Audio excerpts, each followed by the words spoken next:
मंडळी नमस्कार, मी विजय दंगेकर आणि आपण पाहतात लोणारी टाइम्स, आवाज महाराष्ट्राच्या जनतेसाठी। नगरपालिकेतील एका प्रभागाची इलेक्शन ही साधारण किती लाखापर्यंत जावावी आणि निवडणूक अधिकारी इथले निवांत एसी लावून झोपा काढलेले आहेत, फॅन लावून निवांत झोपा काढलेले आहेत।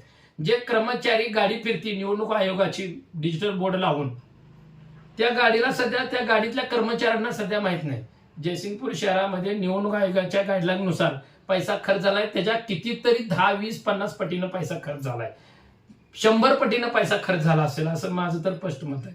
जयसिंगपूर शहरातील एका प्रभागाची, एकूण प्रभागापैकी एका प्रभागाची इलेक्शन निवडणूक मिरवणूक निघेपर्यंत, डिजिटल बोर्ड मोठे मोठे फ्लेक्स लागण्यापर्यंत या सगळा खर्च 1,60,00,000 रुपयाची निवडणूक झालेली आहे एका प्रभागाच्या। बघा जयसिंगपूर नगरपालिकेत किती प्रभाग आहेत, त्यातल्या एका प्रभागाची 1,60,00,000 हा आकडा आमच्याकडे गेल्याच महिन्यात आलेला आहे। 1,60,00,000 आणि हे आम्ही नाही सांगितलं, ज्या प्रभागात निवडणूक झाली त्यांच्याच लोकांनी गावात दिंडोरा पेटवलाय।